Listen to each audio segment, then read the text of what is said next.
a dream. Ah! This isn't a dream!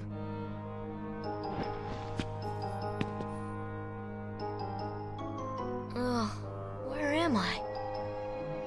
Oh boy. Do you know where we are? Hey! Okay, well that made absolutely no sense. Just what the hell is going on in this game? Well, actually, Johnny, it makes a lot of sense. With Kingdom Hearts 3 on the horizon, please, please, please come out in January. It's about time that we start talking about the Kingdom Hearts franchise as a whole, and what you need to know to be able to play the third game like a pro, so you can say stuff like, I ignored it, and actually know what the heck that means. Strap yourselves in, because, oh boy, there is a lot to cover.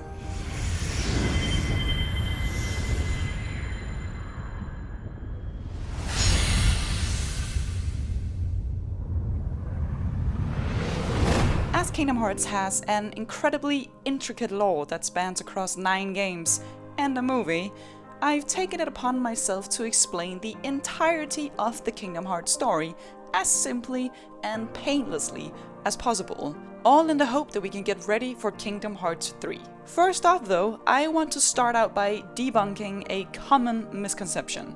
The franchise has done no favors to its fans or the people wanting to get into the series for the first time by releasing 2 of the games on a console and the rest on various handheld devices, and 1 for a browser.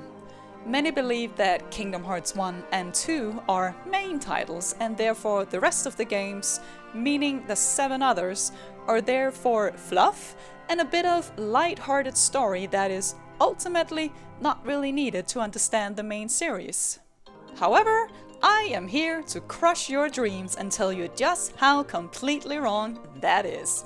You have to treat every single game, all 9 of them, as main titles.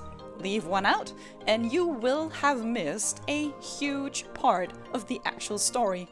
To make this even more frustrating, one of the titles, Kingdom Hearts X, was released in Japan in 2013, but was first released to the US in 2016, meaning the rest of the world was 3 years behind on the story. The last game to be released in the series was Kingdom Hearts HD 2.8 Final Chapter Prologue back in 2017. Yep, that is the title. However, that is not the game which Kingdom Hearts 3 will follow. Kingdom Hearts 3 is set after the events of Kingdom Hearts 3D Dream Drop Distance. Yep, it's not even set after Kingdom Hearts 2. Also, the words Kingdom and Hearts have lost all meaning to me by now. Right. This video will focus solely on lining up the events of the games in a chronological order, which means I'll have to ask you to disregard the order in which the games were published for us to go through the actual chronological timeline of the Kingdom Hearts story.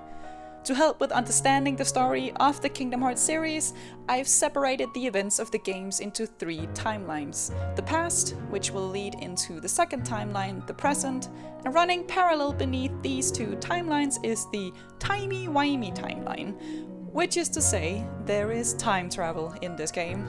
I will come back to the timey-wimey timeline at the end of the video, as for now I want to focus on just the past and the present timelines of the series. To clarify, the past timeline will be everything up until the point in Kingdom Hearts 1 where Sora, Riku and Kairi are first introduced to the players, and the present timeline then kicks off from Kingdom Hearts 1 and continues all the way to Kingdom Hearts Dream Drop Distance. Ready? Let's go! In the beginning, whoa, no, not that long ago. The story of Kingdom Hearts begins with Kingdom Hearts X in the age of fairy tales in the city of Daybreak Town. At this point in time, the world is a beautiful and unified place, full of light and devoid of darkness. A large glowing heart in the sky called Kingdom Hearts is believed to be the bringer of light, and a keyblade called the X-Blade serves as its protector and keeps the heart out of mankind's reach. The X-Blade is correctly pronounced Keyblade, however, I will continue to call it X-Blade just for simplicity's sake, and so we all know what freaking Keyblade we're talking about.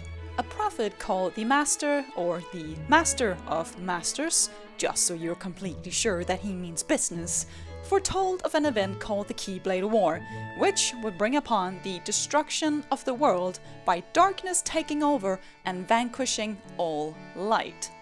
Cheerful dude.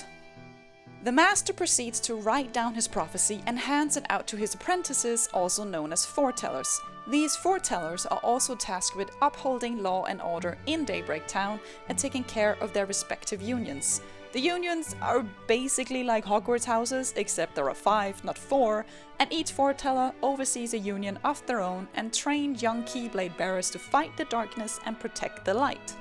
The master then vanishes, and the foretellers, so dependent on the master to guide them, are left to think for themselves. Without the master there, they become determined to prevent and fight against his prophecy, which goes as well as you might think. I hope we can all resolve this soon.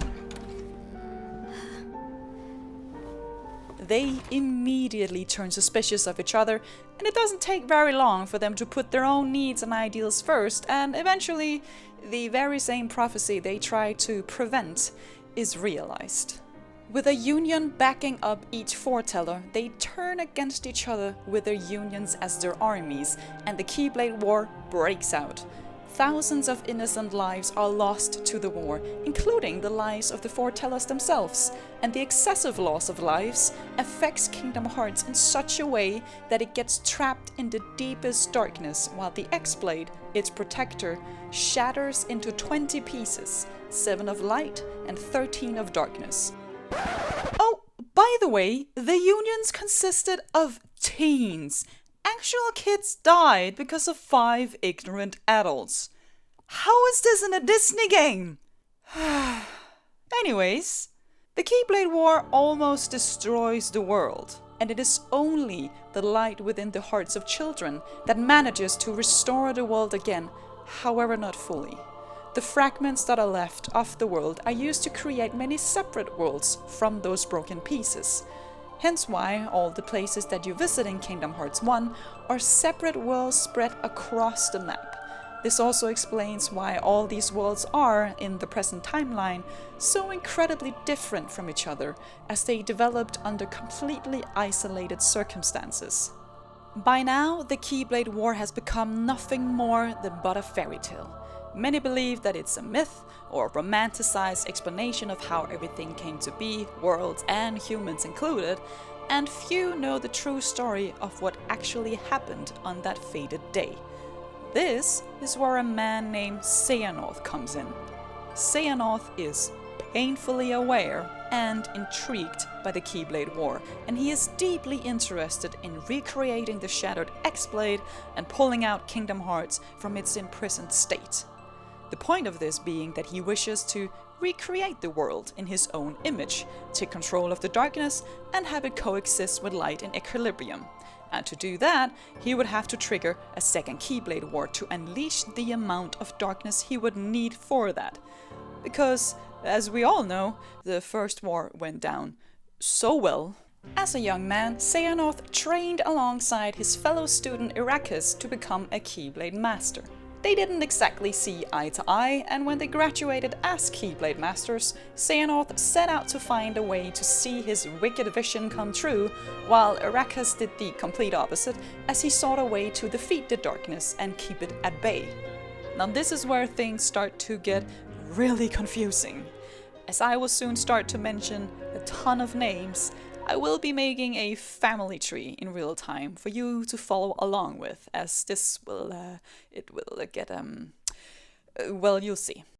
Xehanort recruits a boy named Ventus. His plan is to use Ventus as a vessel for his heart.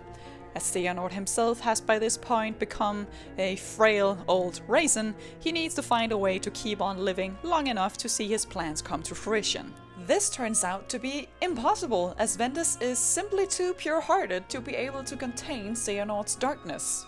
But rather than just dumping Ventus in the nearest bin, Xehanort instead decides to use him as a tool to recreate the X-Blade. He does this by extracting what little darkness Ventus does have to create an entire separate being called Vanitas.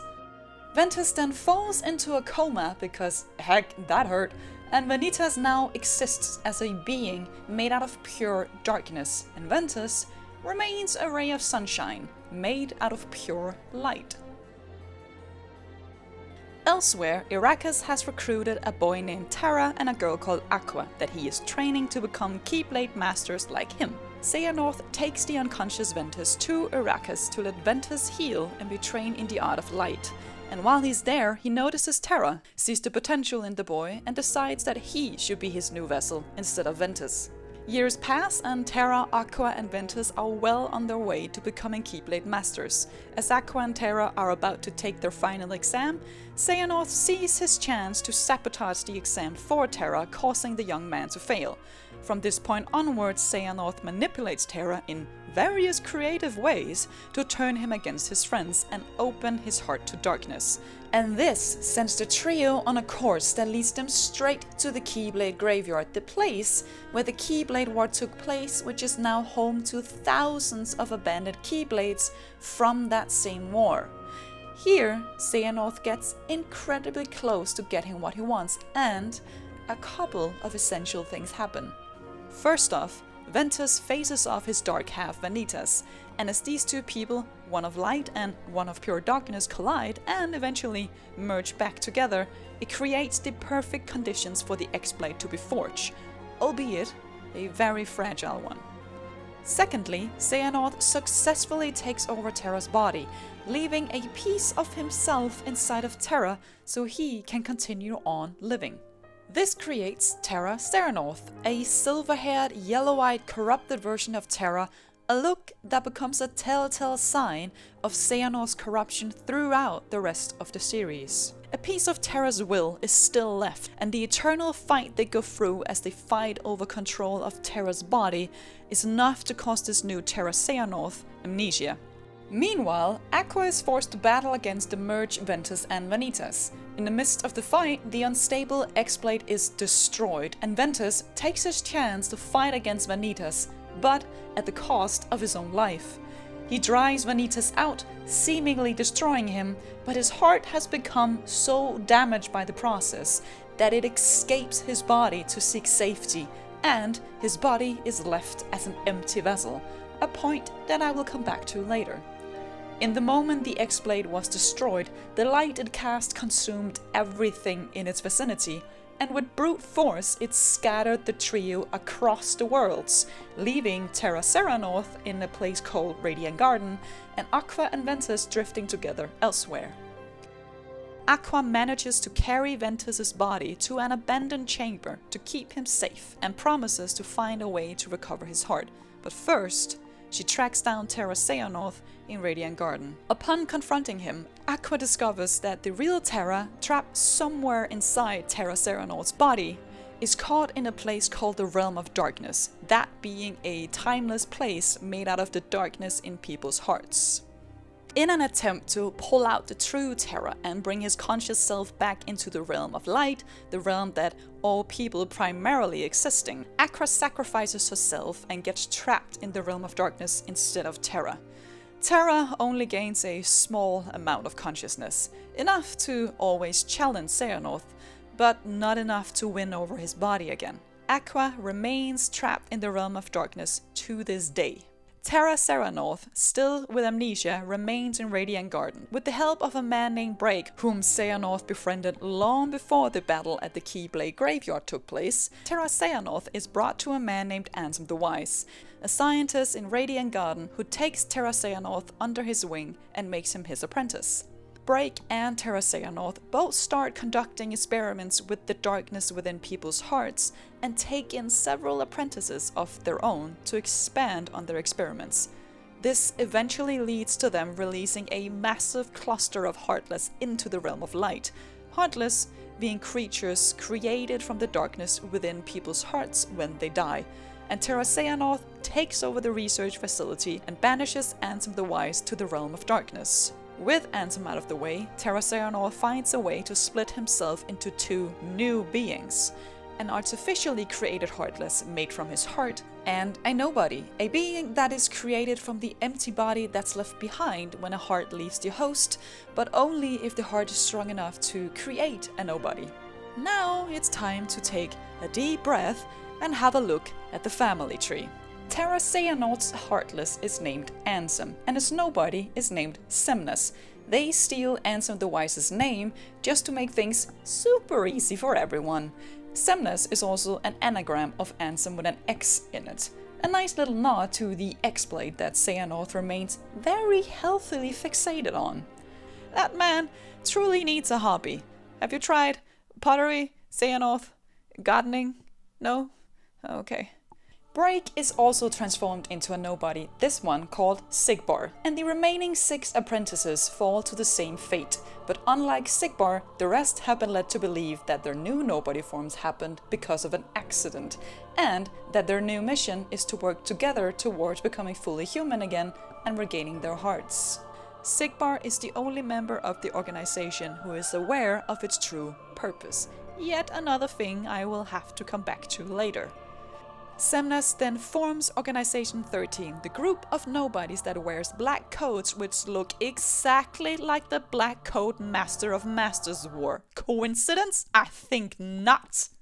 For the next 10 years, the organization continues to grow as Xemnas recruits more nobodies to fill out the remaining 6 spaces in the organization until there are 13 in total, the number 13 reminiscing the 13 pieces of darkness the X-blade split into. How many games was that? 2? Oh, damn it. We'll return to the nobodies again, but for now I will have to move on to the next game in the series. Trust me, it will make more sense this way. Hopefully. And so we have reached the very first game that was ever released in the Kingdom Hearts series, Kingdom Hearts. Back when we thought this was going to be a light-hearted and easy to follow story. Mickey sure fooled us there. Your Majesty! Now, Sora, let's close this door for good! Kingdom Hearts is set 10 years after Birth by Sleep. 10 years of Aqua wandering around the realm of darkness, 10 years of Ventus sleeping in Castle Oblivion, and 10 years of Xehanort having plenty of time to create Ansem and Xemnas and plot against the world. But our new trio, one of the more familiar ones to newcomers to the series, is completely unaware of any of this. We meet Sora, Riku and Kairi on Destiny Islands, a remote and peaceful island where the trio dream of going on an adventure together to discover new worlds. Oh, that's so sweet. Let's ruin it. About 20 minutes into the game, their world is destroyed and it's overtaken by Heartless. Riku has, at some point, been persuaded to think that darkness is better than light, and has a brief moment of offering Sora to come with him to escape the island and travel the world with him, before Riku abruptly disappears into a black void. In that moment, Sora also obtains the Keyblade we all know and love, the Kingdom Key. Sora then sets off to find Kairi and does so in a little cave on the island. Here she whooshes straight through Sora and disappears, and Sora is forced out through the cave and cast into a different world, Traverse Town. Traverse Town is a world built on the remnants of other worlds, destroyed by Heartless. And those who survive the destruction of their world, just like Sora survived the destruction of Destiny Islands, end up in Traverse Town. It is here that Sora gangs up with Donald and Goofy to find Riku and Kairi. Look, I tried really hard not to include any Disney characters for as long as possible to keep everything simple and straightforward, but honestly, I can't avoid it any longer. Sora, Donald and Goofy travel the galaxy and venture from one world to the next, gathering information on the whereabouts of Riku and Kairi, while stopping, or at least slowing down, the destruction of other worlds with the help of Sora's Keyblade. While this is going on, Riku has teamed up with Maleficent, who is in possession of Kairi's sleeping body. Much like Ventus, Kairi's heart has apparently escaped her body, and all that's left is a sleeping shell. Maleficent convinces Riku that the only way to help Kairi wake up again is to follow her orders and capture 7 princesses of light to open a pathway to Kingdom Hearts. It should also be pointed out that Maleficent is merely a pawn for the real antagonist plan, Ansem the Heartless. When Sora, Riku and Kairi finally reunite, Ansem reveals himself, and it is explained that the place Kairi's heart is hiding has been inside Sora's body all along. Back at Destiny Islands, when she flew through Sora's body, she left her heart behind to stay inside him for safekeeping. Seeing no other way around it, Sora uses a Keyblade on himself to unlock his heart, releasing Kairi's heart and waking her up from her comatose state, but having essentially just killed himself, Sora creates a Heartless from his now free heart. Again, this game has Disney characters in it. But not to worry, Kairi manages to fix the situation and turn him back to normal by hugging him because of friendship. However, by having released Kairi's heart, Sora accidentally also fulfilled Ansem's plan, as Kairi happened to be the last Princess of Light needed to open the door that leads to Kingdom Hearts. Having the door open is catastrophically bad. Remember how Kingdom Hearts is currently stuck in the deepest, darkest place that exists? All that deep darkness is now on the verge of seeping out into the world. After a long and hard battle, Sora defeats Ansem, and Sora and Riku proceed to work together to close the door, but for reasons unknown, you apparently have to push and pull at the door to be able to close it, so Riku sacrifices himself and pushes from one side of the door and traps himself inside the realm of darkness. Having saved the world, Sora is now on the quest to find Riku again, which leads into the next game on the present timeline, Chain of Memories. Their new quest leads Sora, Donald and Goofy to Castle Oblivion, the place where Ventus is sleeping. However, this is still unbeknownst to the trio and the new people living in Castle Oblivion, Organization 13. As Sora moves through Castle Oblivion, his memories steadily become distorted, and nobody named Naminé shares a special connection to Sora and has the ability to change his memories and those connected to him. Thus, she replaces all the memories he has of Kairi with herself, all under the command of an organization member called Malusia. Naminé isn't just a random nobody, she happens to be Kairi's nobody, and was formed when Kairi's heart was resting inside of Sora's body, which, in theory, left behind an empty shell for Naminé to be born from. Due to the unusual circumstances in which Naminé was born, as Kairi wasn't technically dead, she gained unusual powers as well.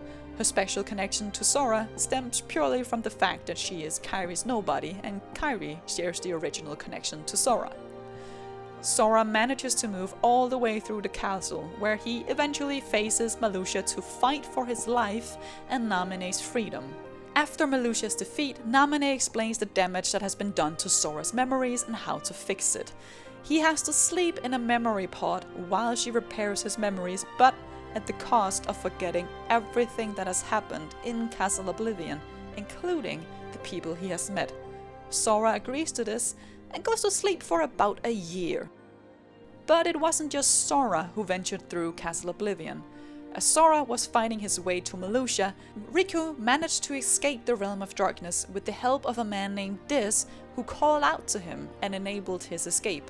Diz and Riku then gang up and work together towards a common goal of stopping Organization 13 and helping Naminé help Sora regain his memories.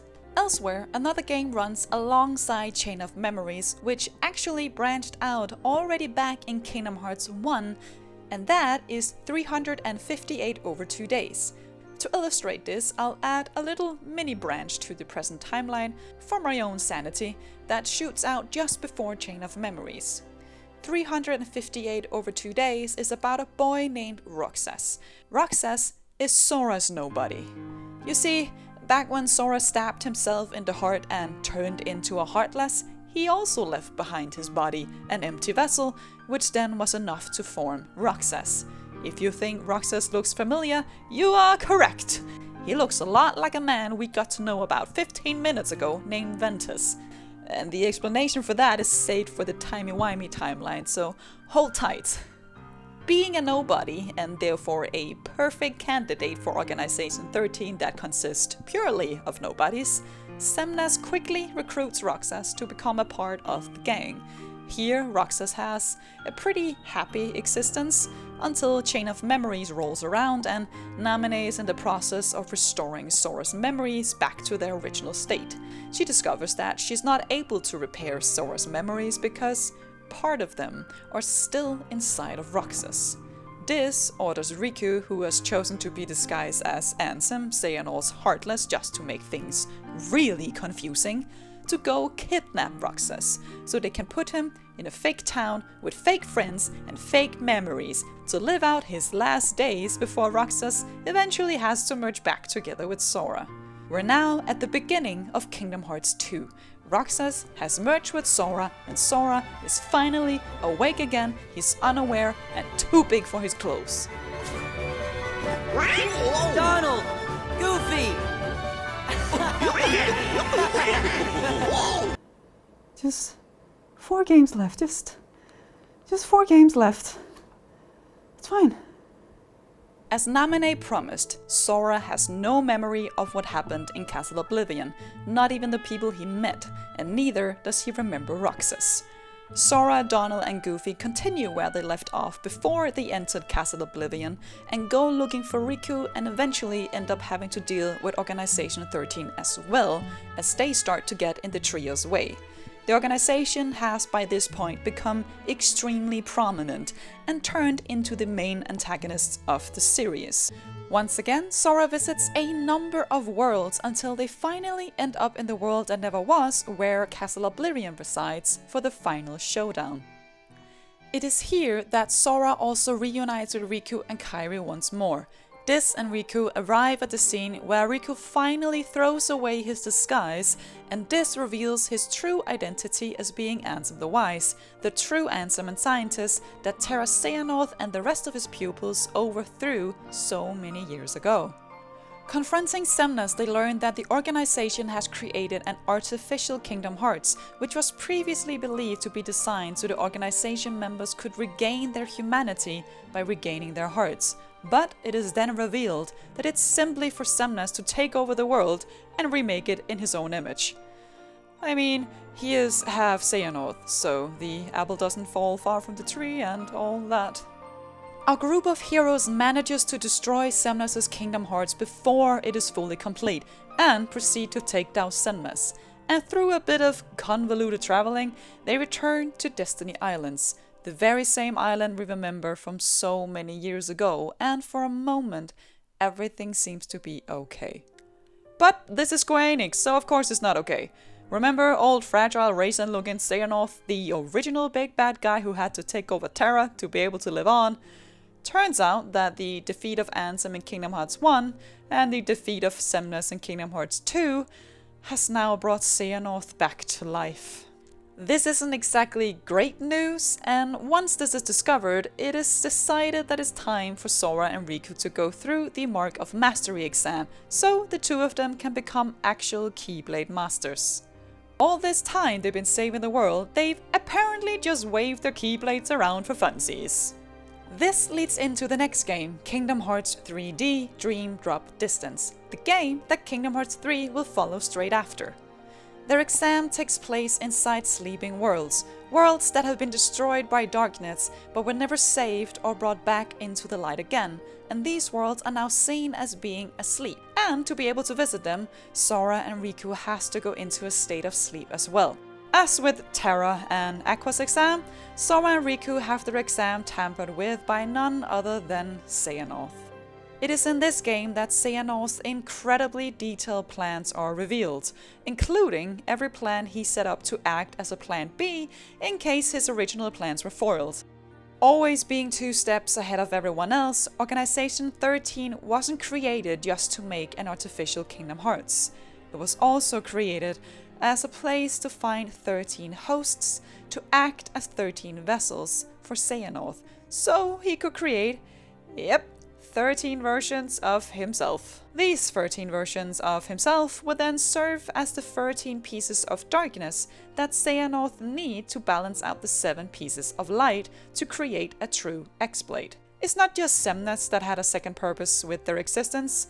Ansem, his Heartless, also had a very specific job besides snuffing out worlds and opening the door to Kingdom Hearts, which I will get back to later. Back at Sora and Riku's exam, Xehanort manipulates Sora in the attempt to use whatever little darkness Sora has inside of him to sway him to the dark side and use him as the final 13th vessel. At the very last moment, Sora is saved and Xehanort's plans are delayed once again. The exam ends and only Riku is declared Keyblade Master, as Sora was barely present for half of his exam, and it is decided that it's time to find several more Keyblade wielders to put them through the exam, including Kairi, in preparation for the eventual showdown with Xehanort, and that is the end of Kingdom Hearts 3D Dream Drop Distance. Now, I mentioned at the beginning of the video that this game contains time travel, or at least some form of it, and I promised to explain it and the many connections made between characters throughout the game, such as why Roxas looks like Ventus. Well, there's no use in avoiding the inevitable, so it's time to dig into the timey-wimey timeline of Kingdom Hearts that runs parallel with all the other games. First off, time travel is a little strange in this game, and quite different from what you might be used to when it comes to time travel. To be able to time travel in Kingdom Hearts, you have to abandon your body and exist merely as a heart. A person can then only travel in their own timeline, meaning they can't go further back than they were born, and a heart can only move in one direction, either to the past or back to their original point of origin. A person cannot move beyond their origin and into the future, and it is also impossible to change events that have already happened and are set in stone, meaning you can only affect the future beyond your point of origin by whispering sweet nothings to your former self, as once you return to your proper place in time, you will forget everything you've done while traveling.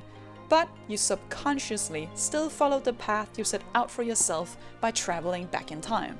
Now that is out of the way, let's start this timey-wimey timeline off with the man who is actually doing all the time traveling, which is, of course, Xehanort. For Xehanort to be able to time travel, he has to have existed as merely a heart at some point in his lifetime. He made this possible by splitting himself into Xemnas and Ansem, as Ansem, his Heartless, became the being that was only his heart. Gaining this ability to time travel was the true reason for Ansem's creation, and Ansem travels back in time to a much younger Xehanort to tell him of what will happen in the future, and pass on his ability to time travel, so Xehanort gains the ability to go back and find other incarnations of himself to help him get closer to finding 13 pieces of darkness. Going from young Xehanort gaining the ability to time travel to Birth by Sleep, where Ventus is first introduced to us as Xehanort's pupil, we reach the key moment that connects Ventus to Sora and the rest of the game. The exact moment Xehanort extracted the darkness from Ventus's body and created Vanitas, Ventus nearly died, and as a result of this, his heart was forced to seek refuge within someone else to stay safe. This should remind you of another time when such a thing happened, when Kairi's heart took refuge inside Sora's body for the very same reason. Ventus did it before it was cool, and his heart found little newborn baby Sora, and Sora offered to fill out the space left behind by Vanitas, and it is because of this exchange that Vanitas also ends up resembling Sora, because of the very brief connection Sora had with Vanitas as well. Ventus regains consciousness, and jumping forth another 4 years to Ventus's final showdown with Vanitas, it is here Ventus sacrifices himself to take down Vanitas for good, the result being that his heart takes so much damage that he yet again falls into a comatose state, and his heart is forced to seek refuge with someone else, and as he already has a connection to Sora, Sora agrees to protect Ventus's heart as it heals. Jumping forward again to the moment Sora unlocks his heart, releasing Kairi's heart and his own, it wasn't just his own heart he released into the world, but also Ventus's. This brings us to the reason why Roxas looks like Ventus. Ventus's heart momentarily jumped into Roxas's body when Sora became a Heartless. But at the beginning of Kingdom Hearts 2, when Roxas merges back together with Sora, Ventus's heart returned to Sora as well.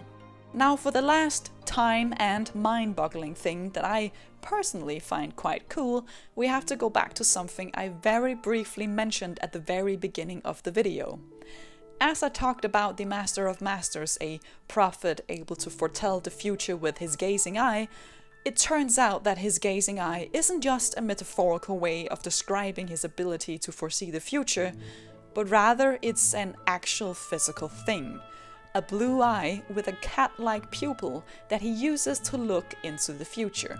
He placed this gazing eye in his Keyblade, which he then passed down to one of his apprentices, that proceeded to pass it down to his apprentice, and so on, all the way down to Xehanort, and eventually even Riku bears a Keyblade with a gazing eye. Doing this allowed the Master to see everything the Keyblade experienced back in his own time, a neat and incredibly sneaky detail that verifies just how much thought has gone into this game, as the gazing eye symbol was present even in the first Kingdom Hearts, but only fully explained in Kingdom Hearts X, which came out more than a decade later.